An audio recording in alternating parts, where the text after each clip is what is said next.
A la licenciada Delfina Mushkana, guatemalteca, maya cachiquel, guatemalteca, pedagoga con experiencia en trabajo en organismos de cooperación internacional, organizaciones de la sociedad civil e instituciones del Estado. Delfina ha desempeñado distintos cargos en el Estado, como en la Secretaría de Seguridad Alimentaria y Nutricional CESAM. Ha sido subsecretaria de Cooperación Internacional de la Secretaría de Planificación de la Presidencia Secatlán, subsecretaria de la Secretaría Presidencial de la Mujer en varios periodos de gobierno. Delfina tiene amplia experiencia en el trabajo en la región centroamericana y algunos países de América Latina, como Ecuador, Chile, Panamá, y ha trabajado y ha sido consultora de organismos bilaterales y multilaterales de Naciones Unidas y algunos otros de cooperación de países, UNICEF, PNUD, FAO, GIZ, Unión Europea, OPS. Entonces dejo en sus manos, con ustedes a Delfina y en las manos de Delfina al grupo, y le cuento, licenciada, que usted en la conferencia de cierre que queremos, que usted conoce muy bien nuestra malla curricular, fue facilitadora del taller, y que nos dé ese momento de enlace de todo y el mensaje final de nuestros diplomados. El grupo es suyo y el tiempo es suyo. Muchas gracias. Gracias, buenas tardes. Ya Verónica les comentó que a mí me corresponde desarrollar el tema de políticas públicas y pueblos indígenas. Ustedes pueden ver ahí que abajo dice transformación de la práctica y la cultura institucional. ¿Y por qué hago énfasis en la práctica y la cultura institucional? Porque muchas veces tenemos compendios de políticas públicas, pero yo cuando leo muchos de esos documentos teóricos digo, si tan siquiera tuviera que ver algo, lo que dicen esos documentos con lo que sucede en la cotidianidad, sería interesante, porque entonces uno aprendería muchas cosas, pero lamentablemente todo lo que existe en materia de políticas públicas en los documentos muchas veces no refleja esa cultura institucional en la que nos desenvolvemos. A mí nunca se me olvida y siempre recuerdo algo que Marta Lamas nos decía cuando nos daba clases. Para ustedes, ¿qué son las políticas públicas? Y todo el mundo levantaba la mano y empezaban a dar de 1 a 10 conceptos. Y ella solo se reía y al final nos decía, ustedes saben que políticas públicas es conciliar intereses de manera cotidiana con todos los actores. Y aunque eso signifique tener que estar escuchando posiciones que no siempre nos gustan, y todas nos quedamos calladas y ya no queríamos seguir hablando sobre el tema, porque a veces las que hemos trabajado en administración pública nos decepcionamos y decimos, ya topé. Pero ella nos preguntaba, entonces, ¿por qué están en esos espacios si ustedes se cansan? Si al final de eso se trata, trabajar en políticas públicas. Entonces quisiera empezar con esta anécdota de Marta Lamas, porque a mí me parece muy significativo y muy simbólico, porque así vamos a hablar de muchas cosas que suceden en la cotidianidad y que de repente no están escritos en los documentos o en los libros.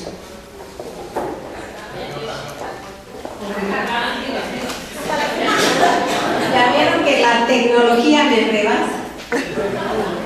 Aquí de todos modos, pero yo tengo una justificación por la edad.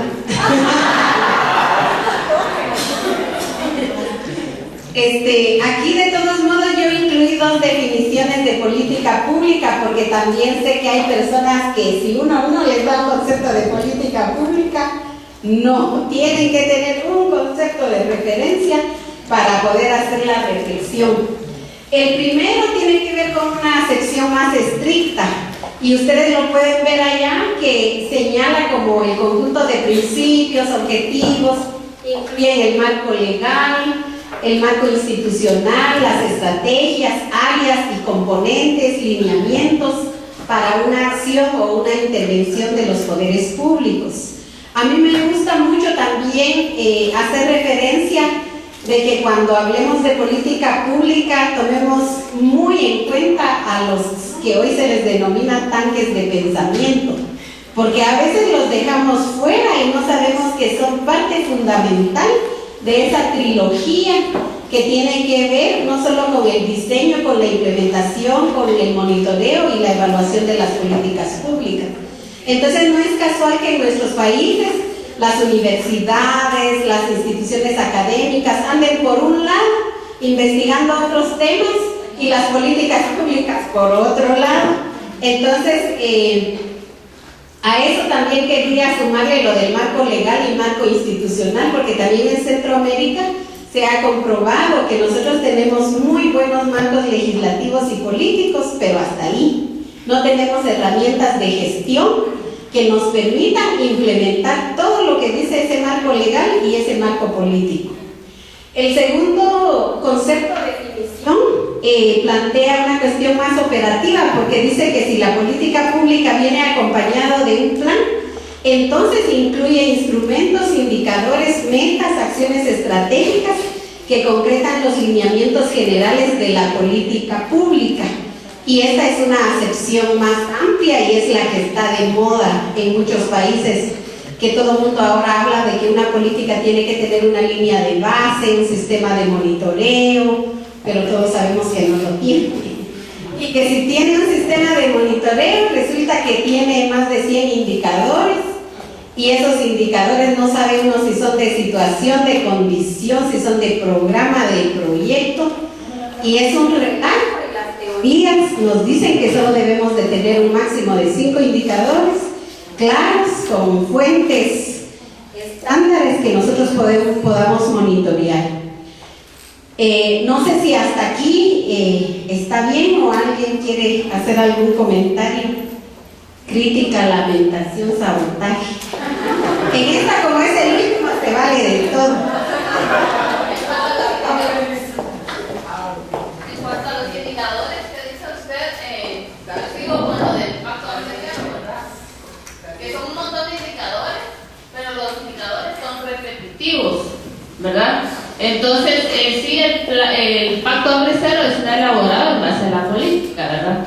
Pero es cierto lo que usted dice, ¿verdad? Nos ponen un montón de indicadores que a la vez miden lo mismo, pero lo repiten un montón de veces, ¿verdad?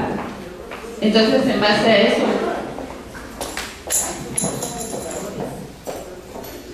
Pero recordemos también que el énfasis de los indicadores a la fecha son cuantitativos y que no tenemos cultura de elaborar indicadores cualitativos, y que muchas veces cuando uno revisa no son indicadores ni siquiera de resultados, a veces son de proceso, y además de que no son y no hay diferenciación entre indicadores de resultados y de proceso, a veces se confunden los resultados con los indicadores. Uno los está leyendo y uno dice, pero este es un resultado, no es un indicador.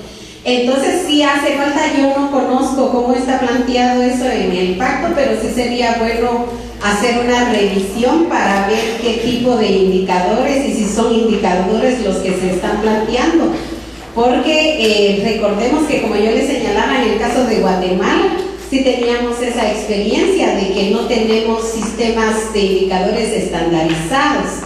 Incluso los sistemas de información, para el caso de Guatemala, funcionan aisladamente porque el Ministerio de Salud tiene sus propios sistemas de información, la CESAN tiene su sistema de información, el MAGA tiene su sistema de información, pero no hay una articulación entre los distintos sistemas, y ahora se suman los del Ministerio de Desarrollo Social, que también tiene a su cargo todas las políticas y los programas de protección social.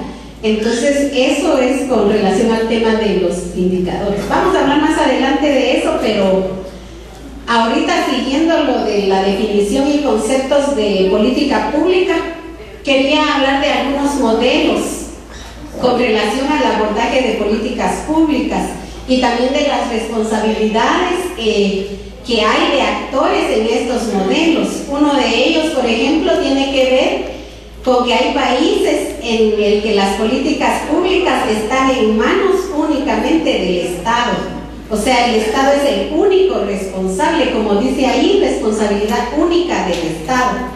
Y la elaboración y ejecución en manos exclusivas del Estado. También hay una ley de consulta con la sociedad civil, si es que se consulta, pero generalmente lo hace un consultor o una consultora que hace todo un diseño de la política, lo revisa con el tomador de decisión, el ministro, la viceministra, y si bien es cierto, piden opinión a algunas instituciones, porque muchas políticas pasan por aprobación en los gabinetes sin que los mismos ministros de las otras áreas o ramas estén sabidas de que tienen competencias en esas áreas. Y eso no pasa solo en el gabinete de Guatemala, sino de muchos países que uno conoce historias de aprobación de políticas públicas y que al final se enteran las instituciones ejecutoras hasta que finalmente algún día son evaluadas las políticas, y es que son evaluadas, pero tampoco tenemos cultura de evaluación de políticas públicas. En el segundo modelo es que hay una responsabilidad compartida entre el Estado y la sociedad civil, que esto es como la tendencia menor, porque no tenemos muchas experiencias de responsabilidad compartida, y en todo caso también significaría un debate, porque recordemos que las políticas son públicas, porque son y les corresponden al Estado. Por eso es que a veces cuando las organizaciones o los movimientos de mujeres se emocionan tanto, habría que preguntarse si de verdad hay que quitarle responsabilidades al Estado o hacer que el Estado cumpla como garante, y más bien los actores de sociedad civil presionar para que eso se dé y no tanto asignarse responsabilidades que muchas veces no corresponden, pero yo lo dejaría como un tema de debate. En ese marco, por ejemplo, hay algunas experiencias en donde el consenso ha sido la principal preocupación. Hay muchas políticas públicas que son como lo ideal, tienen de todo. Si uno lo ve, tienen de todos los temas, de lo que uno sueña.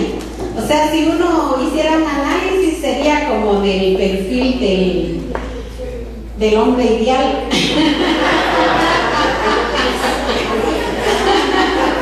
Y que decía una persona de la CEPAL, lo malo, dice, es que las mujeres seguimos pensando, dice, en el hombre del futuro y en el hombre ideal, y los hombres siguen pensando en las mujeres del pasado.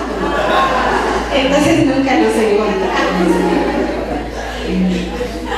Bueno, están grabando todo eso en la clase. La tercera tiene que ver con la difuminación de la responsabilidad pública. Y esto es muy importante porque a veces de verdad se queda difuminada, uno ya no sabe ni dónde ni a quién le corresponde. Y eso es algo y un elemento muy importante porque a veces no analizamos las políticas de nuestros países, en cuál modelo es que se ubican, cómo fueron elaboradas, quiénes participaron. Y así nos podemos seguir haciendo miles de preguntas con relación a los modelos. La tercera, que hace el énfasis en que la principal responsabilidad es del Estado y que participa la sociedad civil en consulta, pero que de todos modos no significa que le quite la responsabilidad a las instituciones públicas. No se diluye el límite de la responsabilidad pública y por lo tanto el Estado debe de asumir su rol fundamental. Yo les cuento la experiencia de Guatemala porque es la que más conozco, pero cuando se elaboró la política de la mujer, yo recuerdo que participaron como 25,000 mujeres y al año siguiente habían 18 agendas en varios departamentos que desconocían lo mismo que decía la política en la que habían participado. Entonces, ¿cuál es el problema de estas políticas? Es que muchas veces no hay un nivel de apropiación de lo que dicen los ejes, los temas y los contenidos de la política. Entonces se vuelven a plantear demandas que no corresponden en lugar de ir actualizando conforme los temas vayan surgiendo. No sé si hasta ahí hay alguna duda, porque si no ya vamos a pasar a otro tema, pero si hay alguna duda respecto a los modelos, que esos son 3, que no significa que se den puros, que no significa que en todos los casos suceda lo mismo, pero que más o menos es una tendencia y una generalidad en la que se ubican las políticas públicas que existen en nuestros países. Ya pasando al tema de los pueblos indígenas, a manera de antecedentes sí me gustaría comentar que en la mayoría de los países de América Latina hay ausencia de políticas públicas para pueblos indígenas, y en todo caso las pocas que hay o que están trabajadas tienen una serie de limitaciones que están relacionados con enfoques en el abordaje de la diversidad cultural. Por ejemplo, en el caso de experiencias de monitoreo y evaluación de políticas públicas de pueblos indígenas, se ha identificado que no hay un solo modelo definido, o que a veces se cree que porque hay un modelo definido, en la práctica sucede eso. Por ejemplo, en el caso de Guatemala, las políticas de educación bilingüe, uno ve desde los años 60 políticas de castellanización, y si llegamos hasta el último modelo, dice que el enfoque es aditivo, que se aprende otro idioma adicional como segunda lengua, y uno lee la teoría de ese enfoque y es el modelo más avanzado, es de los últimos, pero cuando uno ve en la práctica no corresponde nada de las acciones con lo que dice este último modelo. Entonces también a veces tenemos que nosotros pensar en que no porque tengamos un modelo definido, porque yo diga, este está hecho desde el enfoque de derechos de los pueblos indígenas, este desde la multiculturalidad, este desde la interculturalidad, que porque esté así de verdad garantiza que toda su operativización y su diseño incluya ese modelo. Desde las primeras políticas públicas de los años 60, las políticas han sido monoculturales, o sea, significa que no se ha tomado en cuenta ni en los diagnósticos, ni en las líneas de base, ni en todo lo que tiene que ver con insumos para el diseño, este tipo de enfoques. Ni siquiera se hace desagregación de información para saber hacia dónde va focalizada esa política pública. Y si no, pregúntense ustedes en sus países cómo los sistemas de información están desagregados por cuestiones étnicas. Y si ustedes incluyen eso, si ustedes lo buscan, no saben cuánto de esas acciones públicas van dirigidas a qué comunidades lingüísticas, a qué pueblos indígenas o a qué pueblos afrodescendientes. Y como dicen las feministas, lo que no se ve, no existe. Entonces sí es importante que veamos esa parte. Tampoco existe información disponible sobre sistemas de evaluación de políticas transversales. Y aquí voy a aprovechar para hablar de lo ambiental y de lo de género, porque aunque no sea el tema que estamos abordando, siempre es importante también visualizar la articulación de estas otras variables con la cuestión étnica, porque en el caso de las mujeres siempre repetimos que tienen todas las variables incluidas, pero al final no hacemos esos análisis a la hora de abordar el tema de políticas públicas. Tampoco existe información acerca de procesos de evaluación de políticas para pueblos indígenas o políticas transversales. Nosotros hicimos un ejercicio en la CEPREM, cuando se evaluó la política de la mujer, de evaluar cómo tenía considerado el enfoque étnico-cultural.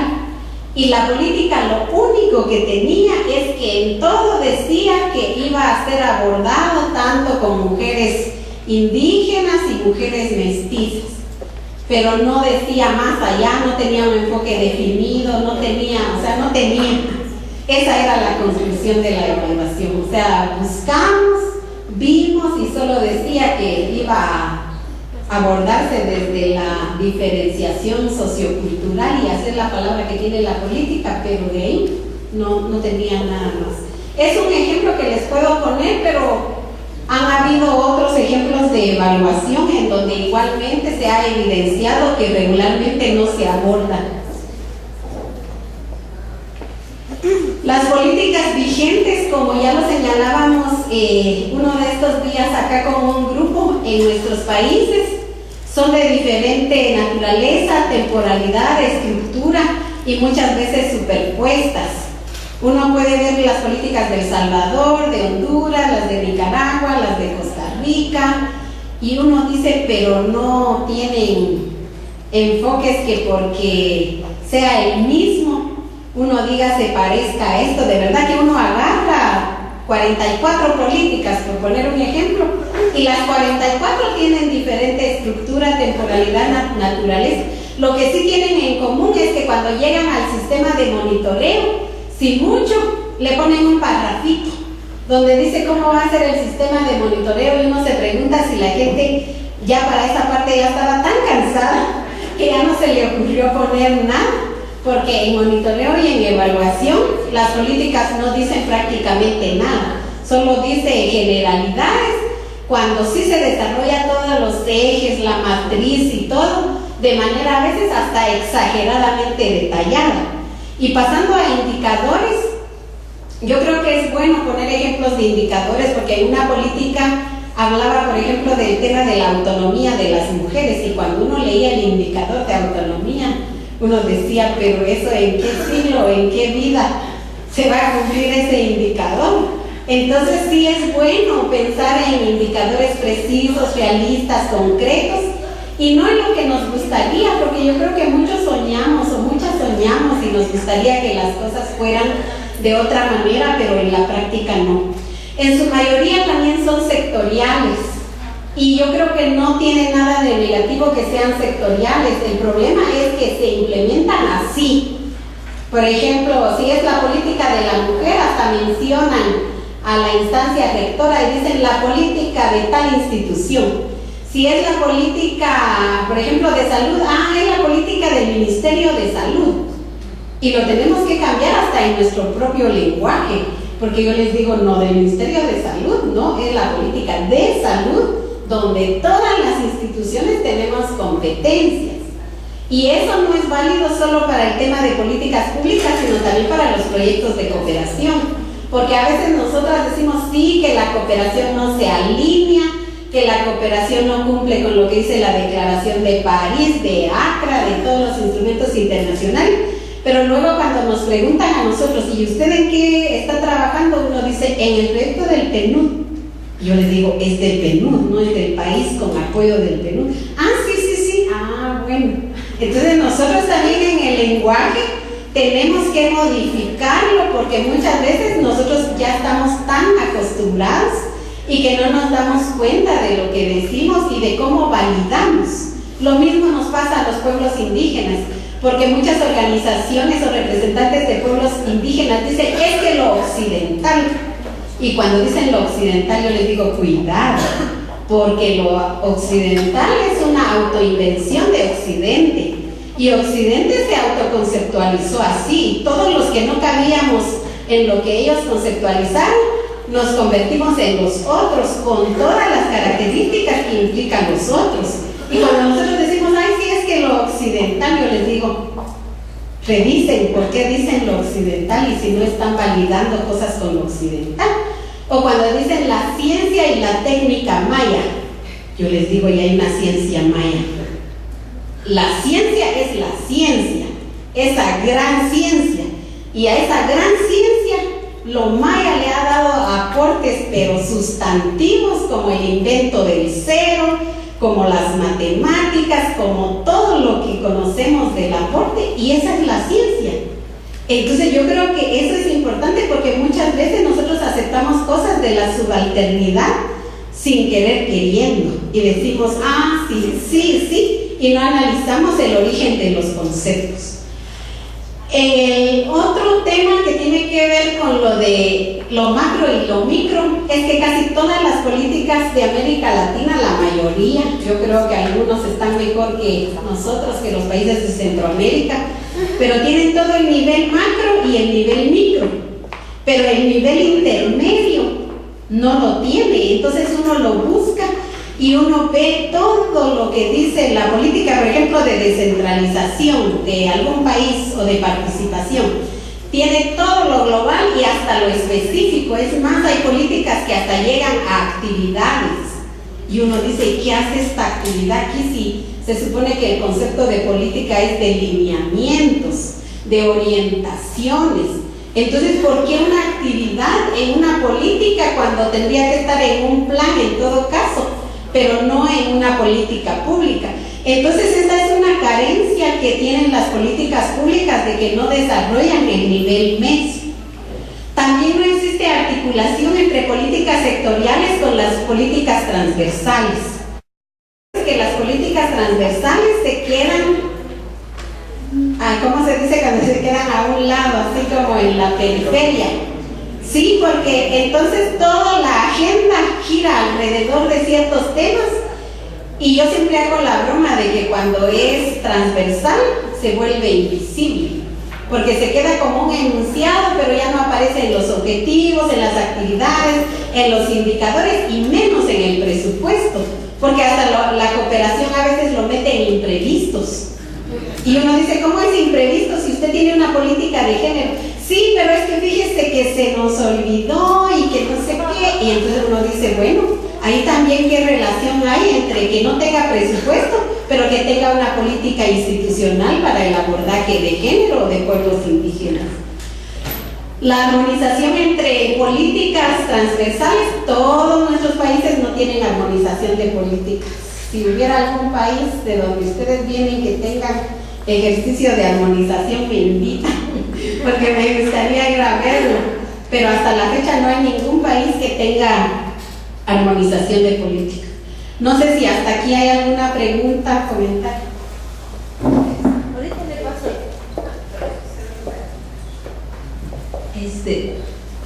Realmente nosotros, como nos han dado en este ejercicio, en este diplomado, una política a emitir algunos juicios, y ante eso estábamos emitiendo juicios en relación a la política de seguridad alimentaria y nutricional de El Salvador.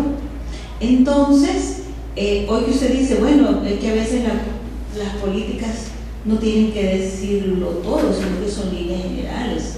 Entonces, ante eso hemos tenido un debate con mis compañeras.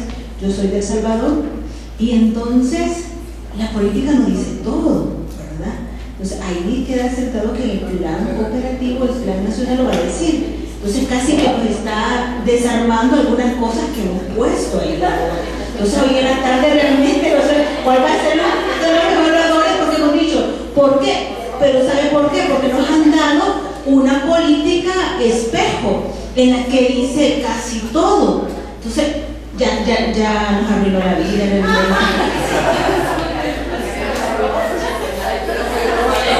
Eso está más bonito de desarmar. Lo que pasa es que, por ejemplo, la política de El Salvador tiene, por ejemplo, el tema de soberanía alimentaria, igual que la de Nicaragua. Pero muchas veces solo se señala como enfoque, como yo dije, como enunciado.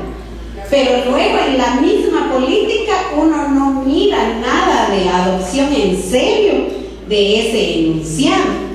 Porque si uno mira la política pública de seguridad alimentaria de Ecuador, si la leyeran y léanla, porque Ecuador ahora tiene una política de seguridad alimentaria, de soberanía alimentaria, que uno dice, y la política económica, y la fiscal, y la comercial, y cómo se va a hacer esto. Porque al final el carácter de la mayoría de políticas sociales es compensatorio. Ese es el gran problema de las políticas públicas, que solo atacan los efectos y no atacan las causas. Yo siempre he dicho en espacios de reflexión en Guatemala que cuando la política de seguridad alimentaria se articule a la política económica y podamos ver precios y podamos ver importaciones y podamos ver macroeconomía y podamos ver Producto Interno Bruto y todo lo demás, entonces sí vamos a hablar de modificar cosas sustantivas. Pero si la política económica comercial está de este lado y la política de seguridad alimentaria está por otro lado, no vamos a poder hacer mayor cosa. A mí nunca se me olvida cuando me tocó estar como secretaria de la CESAM, que las organizaciones campesinas llegaron y me dijeron, mire, nosotras ya no queremos nada de mitad cereal. porque el vitacerial no nos sirve, que no es culturalmente pertinente, que no es no sé qué, y me decían 20 argumentaciones. Yo decía, perfecto, me parece, y estoy de acuerdo, pero hagamos un plan de transición. ¿Cuál es la alternativa? ¿Cuál es la propuesta? Llegamos a acordar de que íbamos a trabajar siempre en el proceso de transición vitacerial, pero con producción de maíz nacional. ¿Y qué pasó? Nos empezaron a decir primero que no se puede porque el maíz nacional es más caro y el importado es más barato. Segundo, que se arruinan las máquinas porque el maíz tiene aflatoxinas y que entonces y yo les voy a desarrollar 20 argumentos de por qué no se podía producir cuando finalmente pudimos con todas esas barreras. Entonces recuerdo de que dijimos, bueno, ya resolvimos eso, y entonces se nos volvió otro problema, porque entonces decía, pero nadie nos va a procesar el maíz.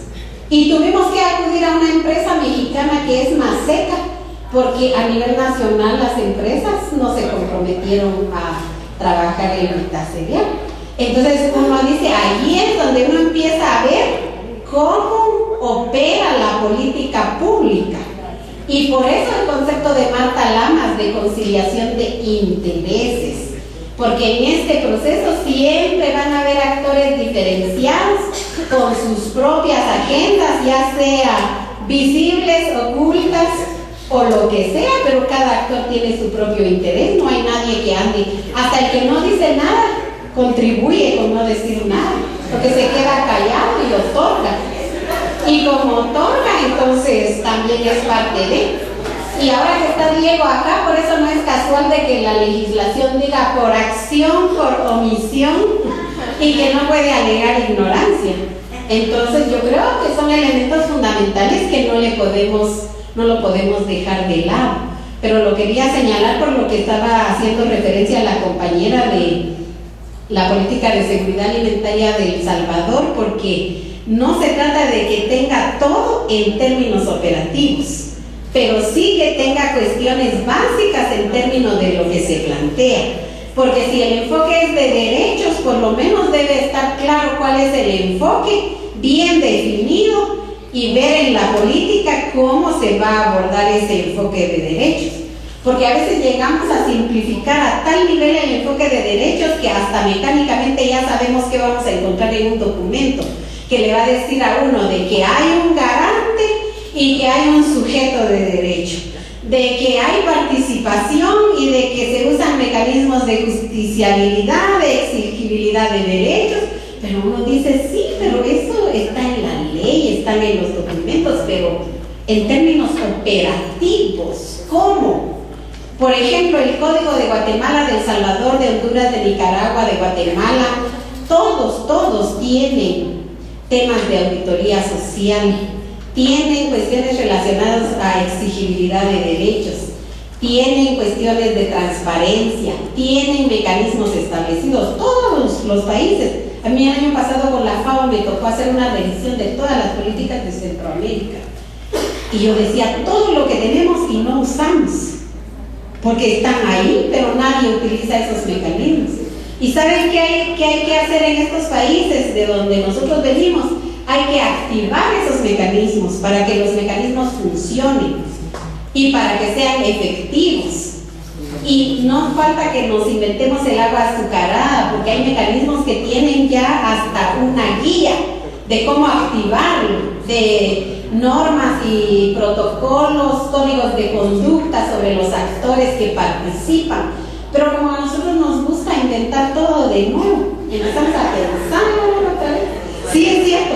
Hasta los diseños, miren, a mí que me tocó dar 10 años cursos de sistematización, yo siempre les preguntaba a los participantes, miren, y tienen por lo menos un archivo de diseños por temas, para no inventar de nuevo otro taller, donde solo usted modifica objetivos, temas, y no tiene que pensar otra vez en el cuadro y en todo lo básico. No tenemos. ¿Y por qué?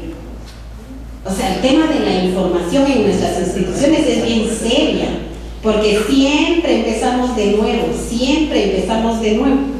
Pero para no alargarme más, estábamos con el tema del Salvador como ejemplo, de que si tiene que tener o no tiene que tener todo. Todas las políticas a la fecha tienen como elemento común la ausencia del enfoque étnico o un abordaje serio relacionado con los pueblos indígenas. Otra cosa que yo creo que tenemos que superar es que la mayoría le empieza a preguntar a uno, ¿pero qué es lo mejor? ¿Será que enfoque étnico? ¿Será que multiculturalidad? ¿O será que mejor interculturalidad? ¿O será que...? Yo les digo, es que depende. O sea, no sabemos con quiénes estamos trabajando. Cuando sepamos con quién estamos trabajando y tengamos una caracterización clara de los sujetos de derecho, vamos a decir cuál es el enfoque más apropiado, o si no es un solo enfoque, sino 2 o 3, o inicialmente un enfoque y luego mejor lo cambiamos a otro, porque cada enfoque tiene un propósito diferente. Ustedes saben que el enfoque de multiculturalidad ha tenido muchas críticas, porque desde su origen dicen, bueno, pero eso es parte de las propuestas del neoliberalismo. Así le dicen a uno. Y uno dice, ajá, ¿y? Pero si fortalece la identidad, ¿qué hago yo aunque venga del neoliberalismo? O un día en Bolivia un periodista me decía, mire, y si usted me dice cuál es uno de los logros y beneficios de la globalización para los pueblos indígenas. Y yo les digo, por supuesto que le voy a decir, le digo, ¿en serio? Me dice, claro, la Declaración Universal de los Derechos de los Pueblos Indígenas. Entonces, a veces, muchas veces por su origen, nosotros ya decimos, ah, no, como viene de tal lado, entonces ya no tiene validez. Pero si me sirve el multiculturalismo para fortalecer la identidad en este momento, luego puedo cambiar yo a otro enfoque o puedo abordar eso y el enfoque de derechos al mismo tiempo.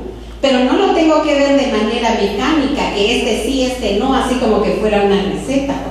Eso es muy importante porque yo creo que si modificamos y flexibilizamos nuestros marcos mentales, va a ser mucho más fácil, porque a veces de verdad también somos, y eso que no somos auditores, no hay auditores aquí, no somos directores financieros, pero tenemos marcos mentales a veces muy esquematizados. Siempre me gusta irme para atrás, no sé por qué. Bueno, ya para ir aterrizando y después de criticar con todo lo que hemos dicho, sí es importante empezar a sentar las bases para una nueva etapa de formulación, implementación y evaluación de políticas, porque en nuestros países en los años 90, después de que se dejó todo el modelo cepalino de la planificación, entramos a trabajar a temas de políticas públicas, pero los diseños institucionales de nuestros países no estaban preparados y no están todavía preparados para implementar todas esas políticas que se nos ocurrieron.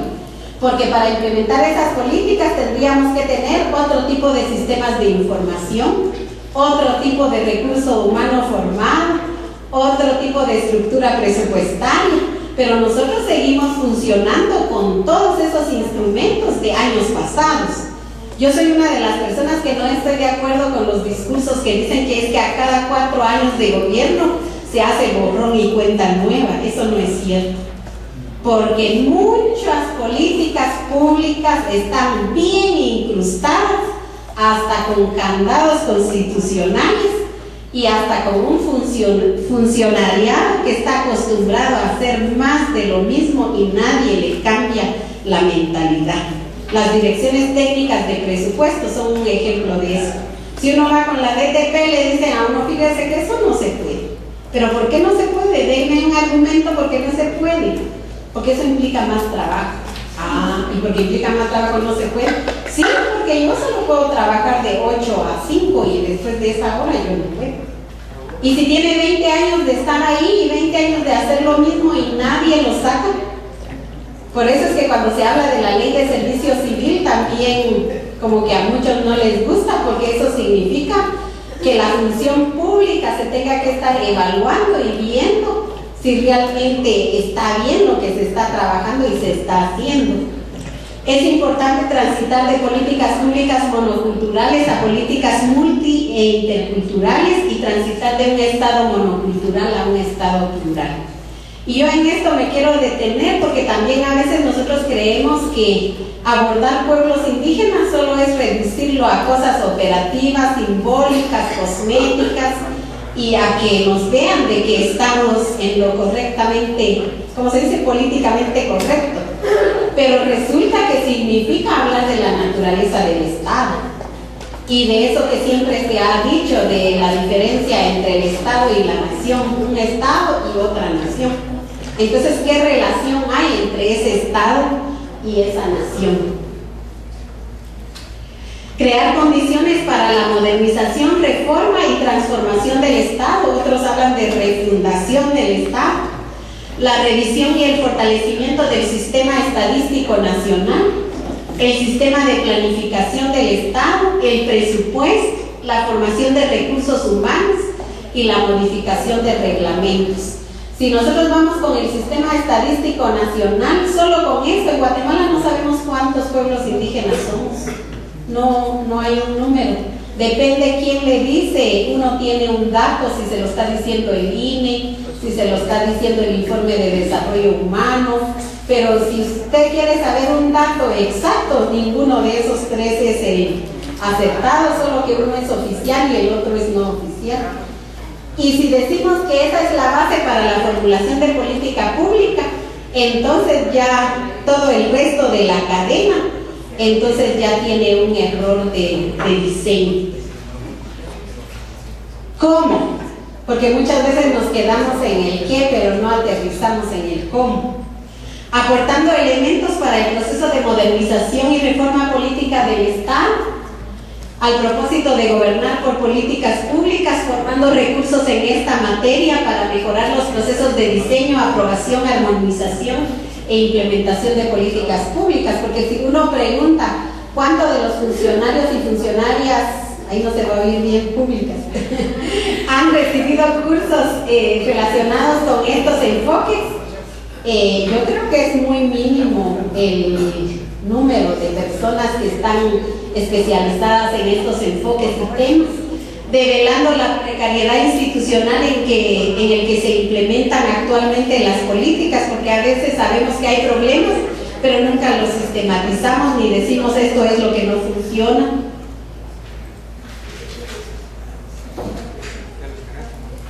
A la fecha sabemos que existe insuficiente profesionalización de la función pública, alta rotación de personal, débiles sistemas de seguimiento, de evaluación de políticas, pero sí es importante incorporar plenamente estos enfoques y temas, como lo decíamos al inicio, no de manera tangencial, sino de manera central y armónica, y es lo que difícilmente hacemos. ¿Y por qué lo hacemos difícilmente? Porque hay casos, por ejemplo, o no sé si en los países de ustedes sucede lo mismo, pero en el caso de Guatemala, casi todo se resuelve creando unidades para abordar los temas transversales. Unidad de género, unidad de pueblos indígenas, unidad ambiental. Y yo no sé si se llama unidad porque es de uno, porque siempre hay una sola persona. O se llama unidad porque están empezando a hacer algo de manera progresiva, pero yo creo que ese es un elemento importante que debemos de. Por último, creo que sí es importante que veamos la importancia de la legislación, no para que sigamos creando más leyes, porque en Guatemala ya tenemos suficientes. Ahí el problema ya no es tanto de seguir creando leyes, promoviendo normas, políticas, presupuestos, transformando métodos de interpretación y análisis de los problemas sociales, la cultura institucional. Yo creo que ahí sí, desde las cosas más pequeñas hasta las cosas más trascendentales son importantes, las estructuras organizativas y procedimientos operativos, y también en los distintos ámbitos de gobierno, porque a veces en el nivel municipal, por estar más cercano a la población, muchas veces ahí sí se preocupan, pero en el nivel nacional ya no importa. Así dicen muchas veces, porque aquí ya no hay indígenas, entonces no importa, porque eso sí está bien, pero en los departamentos.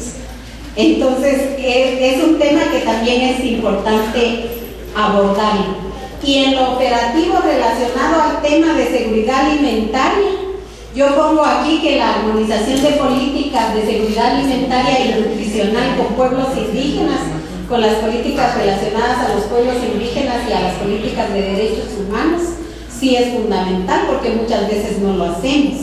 Y eso sí es un vacío y una limitación porque así como el movimiento de mujeres utiliza para sus referencias solo lo que tiene que ver con los derechos de las mujeres y a veces se les olvida los derechos humanos en general, así nos pasa a los pueblos indígenas. Nuestros marcos de referencia son solo los derechos de los pueblos indígenas y se nos olvida que hay un marco general de derechos humanos, que ahí sí que, como dicen los abogados, que nos corresponde conforme a derecho y hay que proceder así conforme a derecho y a veces no lo utilizamos. La inclusión del enfoque étnico multi o intercultural en la implementación de las estrategias de comunicación, de estudios, de investigaciones.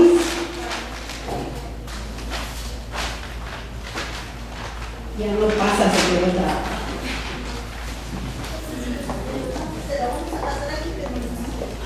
Bueno, pero esta era la última diapositiva. Hablaba una diapositiva que tenía que ver con el uso del idioma indígena en los lugares con mayoría de población indígena, con la formación y capacitación de recursos humanos en estos temas. Por ejemplo, el tema de soberanía alimentaria como una concepción que se promueve en ciertas comunidades o conceptos como frío, caliente y cosas básicas para nosotros, pero que muchas veces no se conoce y las políticas y programas de seguridad alimentaria no lo consideran. Un ejemplo de eso tiene que ver con los programas de alimentación que a mí me tocó evaluar hace años y que cuando yo iba al oriente de la República les decía que cómo lo consumían, porque la idea era consumirlo en papilla. Y las personas me decían, con el calor que hace aquí le hacemos fresco y le damos a toda la familia. Y entonces el valor nutricional, la edad, los estudios se quedaban volando. Y si me iba al occidente, ¿y cómo lo preparan? Y me decían, nosotros le hacemos atol y les damos a toda la familia también. Y como hay mucho frío, lo tomamos en atol.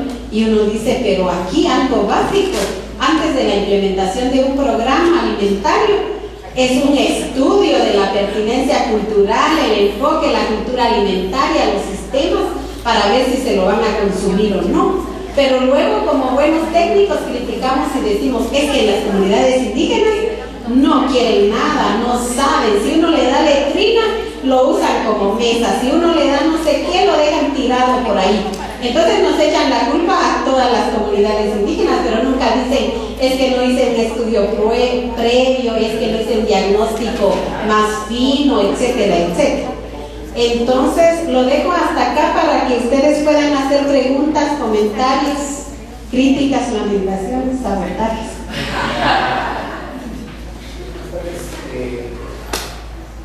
Yo tal vez quería pedir su opinión acerca del sistema de atención primaria en salud en Guatemala, más con el programa de extensión de cobertura, que ahorita hay un fortalecimiento, como decía la compañera Eva, y en todo el documento dice que se realizarán cuestiones multiculturales, con enfoque multiculturalidad,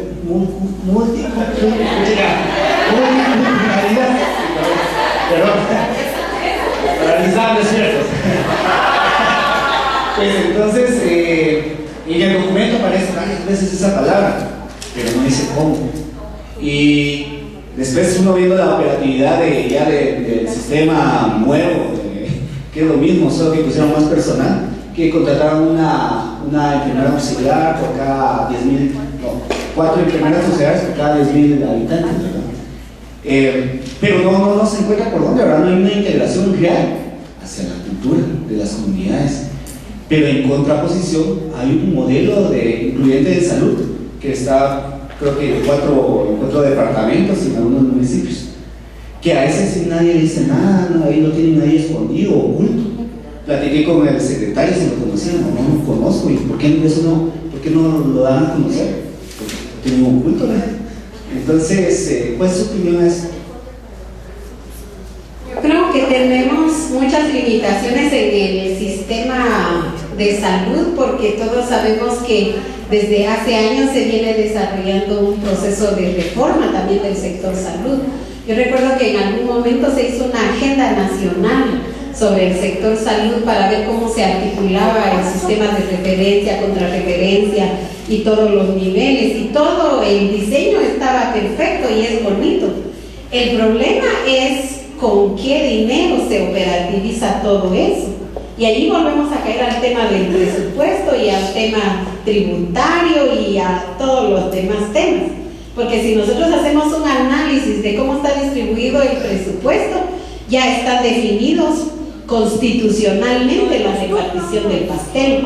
Y solo lo poco que queda es lo que se les distribuye a los ministerios. Y recuérdense que en el Estado o en los estados de nuestros países, la distribución de los recursos es según el nivel de ejecución del gasto, ni siquiera de la calidad del gasto, porque por eso muchas instituciones mejor compran escritorios, computadoras, se inventan cualquier cosa para gastarse el dinero solo para demostrar una ejecución alta, y no porque estén utilizando adecuadamente esos recursos, aunque por otro lado se necesite recursos para este tipo de cuestiones.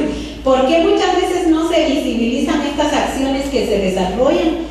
Porque muchas veces tampoco son acciones que se desarrollan con el apoyo de los decisores, de los tomadores de decisión. El Ministerio de Salud de Guatemala tiene una dirección o una unidad, no sé cómo se llama, de pueblos indígenas que reciben. ¿Cómo? Una unidad. Ajá. De pueblos indígenas que se empezó a trabajar, pero el Ministerio de Salud tiene añales de estar trabajando con las comadronas, por ejemplo. Y todo el sistema de comadronas es algo que ni siquiera se ha sistematizado.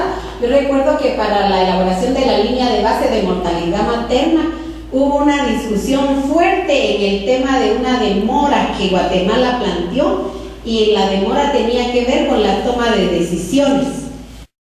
Esa demora era bien interesante, el debate del número de personas, de mujeres que morían en manos de médicos versus el número de mujeres que morían en manos de comadronas, que era bien pequeñita. Yo ahorita no recuerdo si eran 2 puntos o 3 la de diferencia, y uno decía, pero los médicos tienen toda la infraestructura, la medicina, la formación, y las comadronas no, y tenía esa diferencia muy mínima de muertes de mujeres en manos de comadronas y en manos de médicos.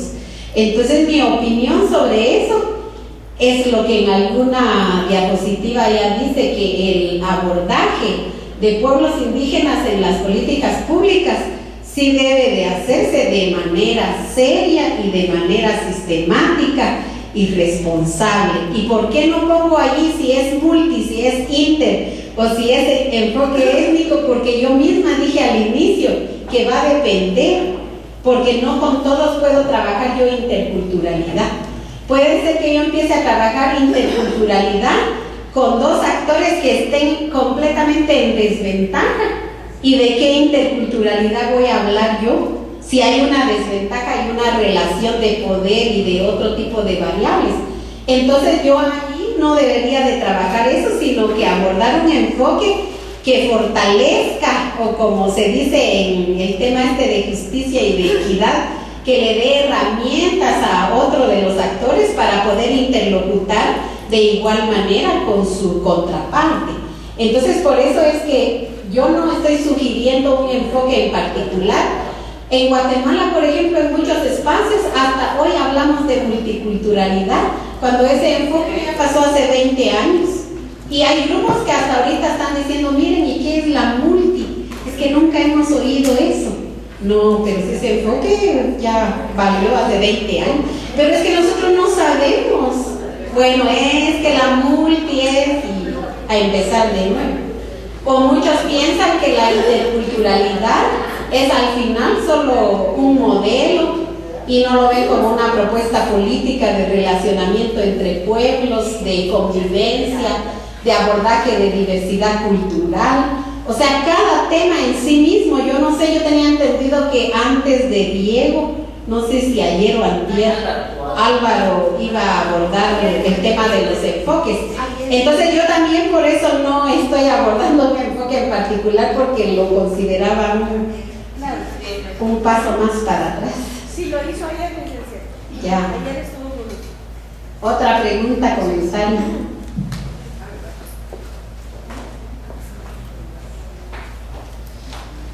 Bueno, yo quería hacer un comentario y a la vez, no sé, tal vez una pregunta. Cuando comencé mi vida profesional, porque de repente uno va con todo su librito, su bolsita y toda la cosa, uno no sabe dónde va a trabajar. Te gradúas y no sabes dónde vas a trabajar. A mí me tocó la experiencia de irme a una solemnía. Muy contenta con todo lo que había aprendido, me llevo mi material. Pero cuando llego allá, me encuentro con ese choque, ¿no? Y yo decía, ¿cómo voy a sacar yo la pirámide de alimentos aquí, que de repente esa gente no tiene un montón de cosas?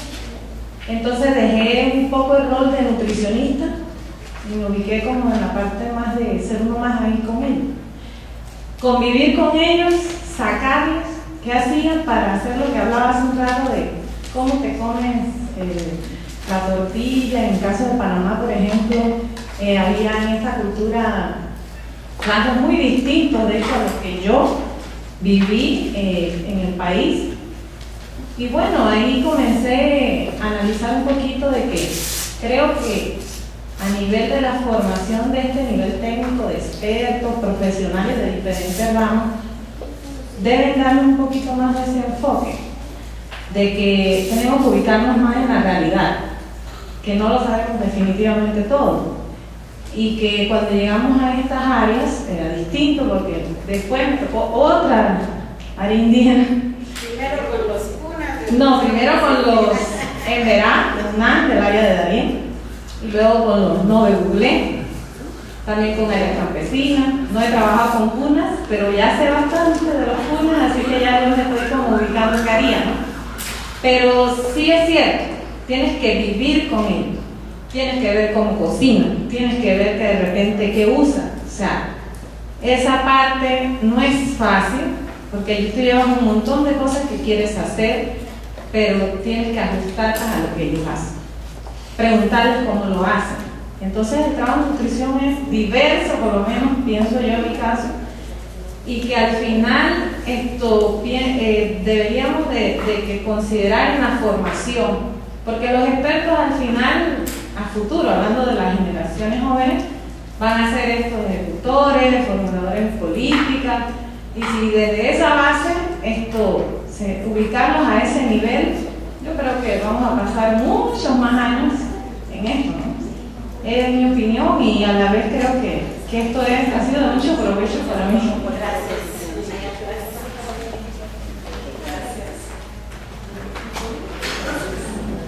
Antes que nada, felicitarla por todo el trabajo que ha realizado en Guatemala, y tal vez contarles que usted fue de las que también tomó el reto, ¿verdad?, de dirigir la Secretaría en algún momento. Yo creo que quien tome ese reto en Guatemala merece el reconocimiento y el respeto de todos, porque no es un trabajo fácil. Bien, yo creo que aquí, desde ayer estábamos hablando, incluso cuando vino el señor secretario, yo le hacía la pregunta de que la estrategia está desde sus inicios, o sea, ha tenido muy pocos cambios realmente. Lo que cambia es el nombre en cada periodo, pero creo que nos falta realmente como guatemaltecos hacer una reflexión profunda e incorporar elementos de investigación local, como usted decía, tomar en cuenta a las personas que están repensando la nutrición en Guatemala. Las últimas publicaciones de Lancet nos dicen que los factores son los mismos y que tenemos ya que pasar del discurso a la acción, ¿verdad? Lo dijo el doctor Reinaldo Martorell en la presentación. Entonces yo creo que ya más evidencia de la que tenemos pues es ponernos a trabajar como sociedad. Y la parte que usted mencionaba, que dice que es un eje transversal, y en realidad así es como está planteada la interculturalidad y el enfoque de género, que son dos aspectos importantísimos en cualquier sociedad y particularmente en la de Guatemala. Entonces, desde esa visión y su postura personal y profesional y como guatemalteca, ¿qué podemos hacer realmente para que nuestras poblaciones puedan dar ese paso de transformar realmente la situación nutricional de los niños? Porque yo creo que hacia eso es el trabajo que todos, la mayoría de los que estamos acá, creo que el 100%, estamos en la lucha constantemente, desde las universidades, desde los proyectos, desde los programas. Nuestra gran ilusión y esfuerzo es hacia lograr ese cambio, pero no esperar tanto tiempo. Ya pasaron más de 40 años en Guatemala y los números no nos reflejan un cambio. Entonces, algo estamos haciendo de una manera que debe cambiar. Y yo también preguntaba, aprovecho, porque le decía al secretario que las traducciones, el idioma local no solo es una traducción literal, es una traducción de la forma de sentir, de cómo trasladar ese conocimiento y que nos ayuden a construir. ¿Qué podemos hacer? Yo quiero citar a Saramago, porque Saramago habla bastante de los ciegos. Y yo creo que él hace mucha referencia a los ciegos que no queremos ver y a los ciegos que de verdad no miramos y a muchos tipos de ciegos. Y yo creo que muchas veces nosotros estamos ciegos en esos temas, pero no estamos ciegos porque no tengamos la vista, sino porque muchas veces también no queremos ver. Por eso yo digo que no quiero repetir todos los tipos de ciegos que habla Saramago, pero es muy importante porque a veces, por ejemplo, en las propuestas que se hacen, que siempre alguien dice es que esta sí es novedosa, y cuando uno la empieza a revisar, últimamente revisé un modelo y yo decía, esto es más de lo mismo, y es más de lo mismo porque desde que hacen toda la selección de los actores no los toman como sujetos de derecho, o sea, siempre los ven como objeto, como usuarios de servicio, como beneficiarios. Yo puedo decir 10 palabras de cómo los vemos, y literalmente así los vemos porque así llegamos. Nuestra actitud es así. Entonces yo digo, si no los vemos como sujetos de derecho y no somos capaces de construir con esos sujetos de derecho lo que hay que hacer, desde ahí todo el resto de la cadena no va a funcionar. Entonces yo creo que un primer cambio tiene que estar en el nivel individual, porque casi solo eso depende de uno. De ahí muchas cuestiones son situaciones que no puede uno modificar, porque aunque uno se desespera, uno sabe que no está bien. Por ejemplo, muchos que trabajan en el Estado me dicen, fíjese que nos están pidiendo tal cosa, y fíjese que cómo vamos a hacer si nosotros estamos conscientes que no lo deberíamos de hacer. Y les digo, pero entonces plantéenlo, digan, hagan otra propuesta o argumenten mejor de por qué no se debería de hacer. Ese es un primer nivel. El nivel colectivo, que a mí también me parece importante, es que tenemos que trabajar mucho en la transformación del imaginario que tenemos de los pueblos indígenas, de las mujeres, porque tenemos ideas preconcebidas, tenemos estereotipos con relación a las mujeres.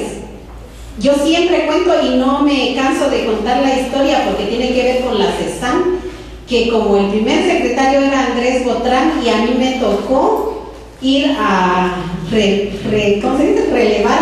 El día en que llegué me fui caminando de la avenida Reforma hasta la CESAM, que quedaba en la 14, y llegué sudando, y cuando llegué toqué el timbre y sale un policía y me dice, ¿qué querés, María? Y le digo, busco a Andrés Botrán. ¿Y tu cédula? Me dijo. Ahorita lo voy a sacar, le dije.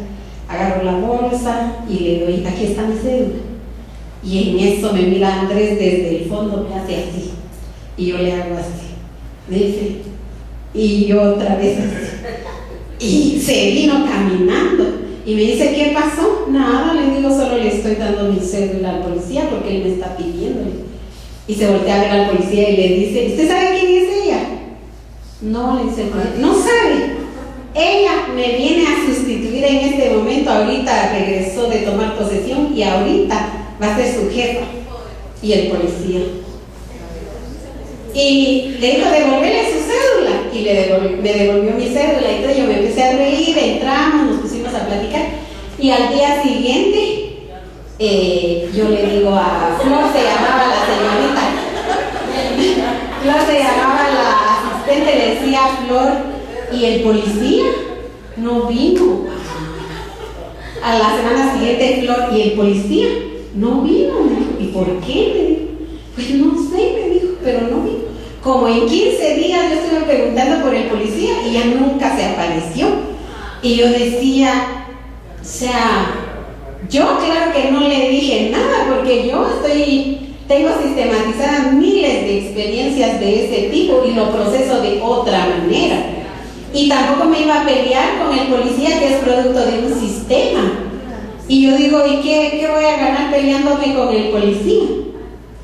Pero ese es un ejemplo de la concepción que tenemos del racismo y de la discriminación que viven los pueblos indígenas. Porque igual yo hablo por teléfono con una persona y quedamos y todo ya cuando yo llego y entonces esperan a otra persona. ¿Sí? Eso se los digo porque siempre pasa. Yo tuve una cita con el ministro de Finanzas en un periodo de gobierno porque mi jefa se fue de viaje.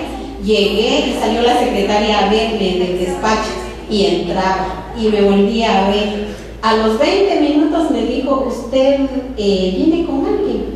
Sí, con el ministro de Finanzas. ¿Su nombre, disculpe? Delfín. Ah, ¿usted es Delfín? Sí, yo soy Delfín.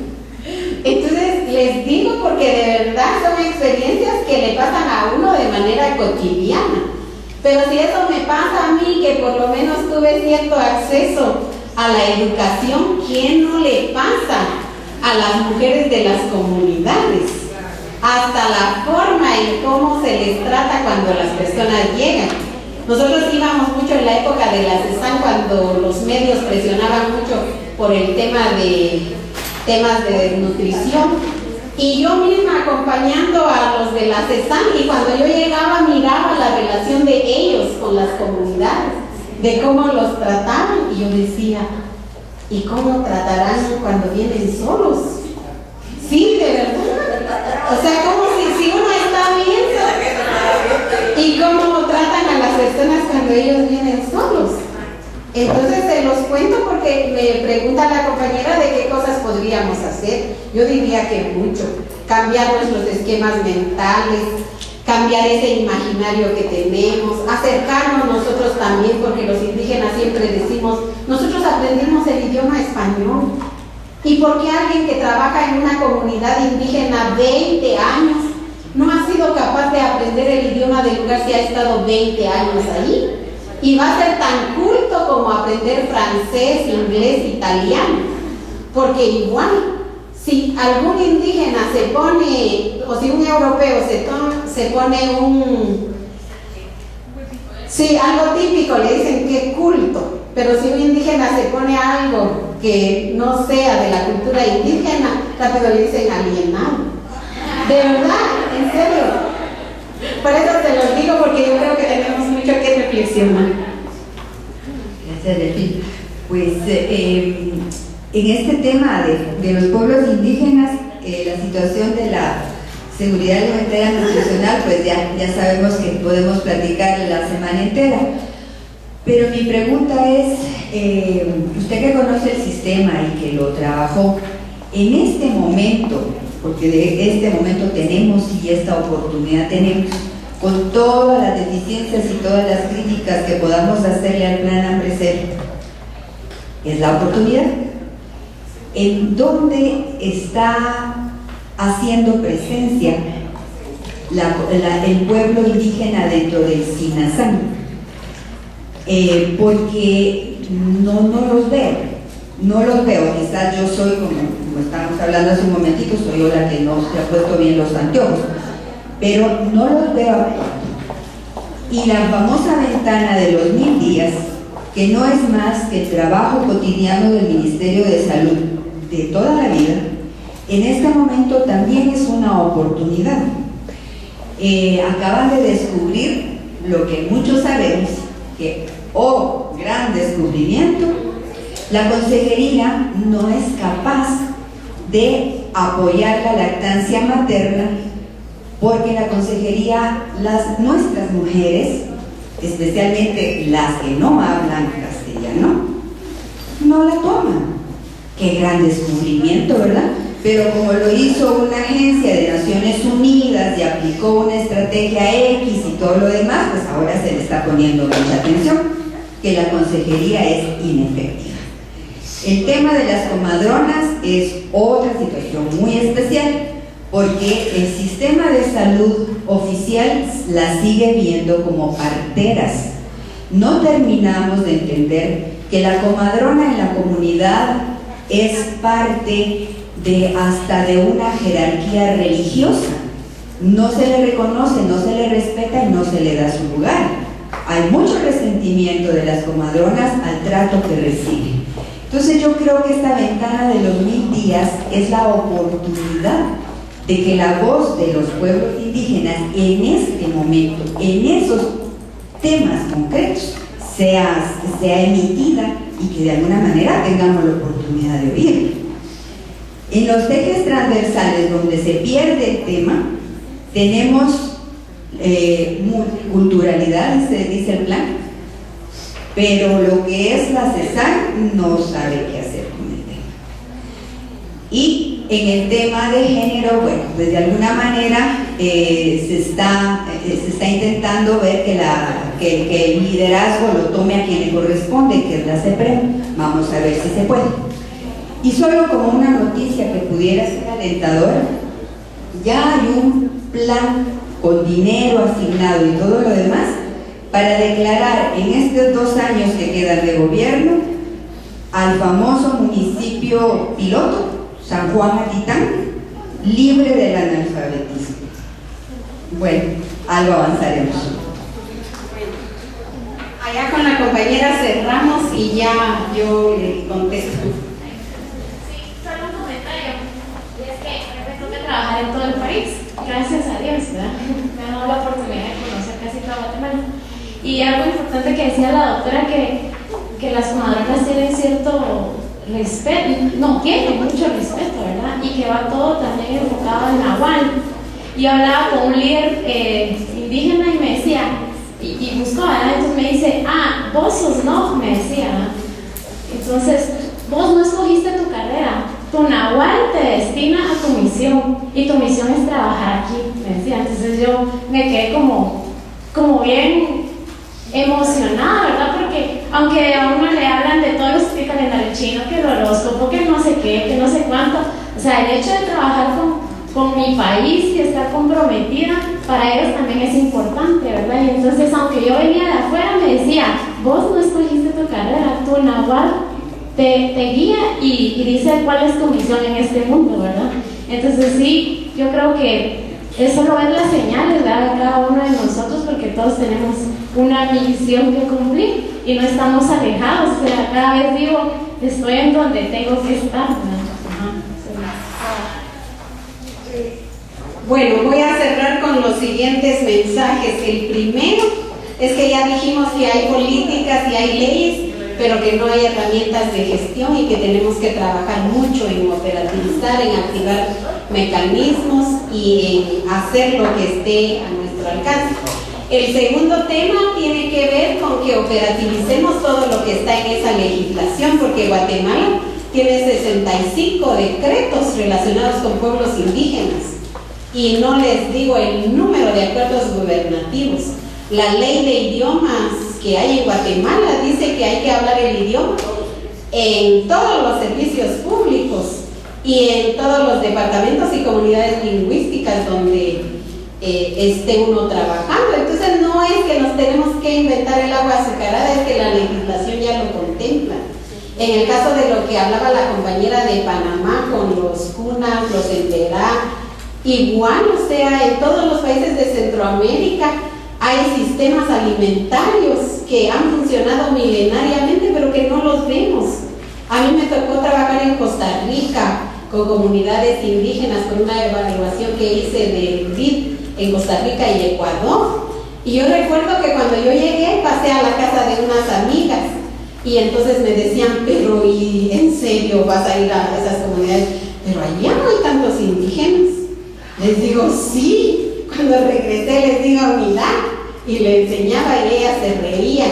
Y como somos amigas de años, entonces yo les decía, de verdad, o sea, sí hay, o sea, a veces tenemos ideas preconcebidas, pero yo creo que tenemos que empezar por eso, por visibilizar, digamos, que cuál es la situación y la diversidad que existe. El otro mensaje que también me gustaría que lo retomáramos es que también no idealicemos nuestra institucionalidad pública, porque recuerden que en muchos de nuestros países en Centroamérica existen instancias de coordinación, pero que no tienen fuerza política, porque coordinan a los grandes ministerios que sí tienen, y los que tienen plata platican, como el MAGA, educación, finanzas, eso sí, porque esos tienen plata. Y el resto, aunque uno ande detrás de ellos, mire, por favor, mande mi información, hasta de favor les pide uno, porque si no, no le dan información a uno. Entonces yo creo que esos famosos CONASANES, porque en todos los países de Centroamérica ahora hay CONASANES, CODESANES, COCOSANES, COMUSANES, de verdad, no es ausencia de mecanismos, es que los mecanismos que están instalados no se activan y no funcionan. Y tenemos que hacer algo en ese sentido. Por lo menos yo quisiera cerrar con esos mensajes de valorar todo lo que existe, de activar los mecanismos, de operativizar las herramientas, de hacer lo que está en nuestro alcance en términos de operativizar la legislación. Y yo, a pesar de todo, de verdad soy una de las fieles creyentes del rol del Estado. Sigo creyendo que debe de haber un Estado y un Estado fuerte que ponga reglas claras y que de verdad haga su función principal que dicen nuestras constituciones, que es el bien común. A mí me da miedo cuando las personas critican a tal nivel el Estado que yo le pregunto, disculpe, ¿y usted no es de los promotores del Estado fallido? Porque si es del Estado fallido ya me está dando. Pero sí, es en serio, el Estado... Yo creo que la crítica que le hago con la presentación y con todo lo que yo hablo del Estado es que no cambie y que siga siendo ese Estado monocultural que hemos conocido históricamente y que necesitamos que el Estado sí corresponda a la nación y que podamos vivir todos, ahí sí que como decimos mucho solo en el discurso de la unidad en la diversidad, pero que eso de verdad sea efectivo, porque yo creo que es bonito vivir así, todos diferentes y no iguales. Muchas gracias.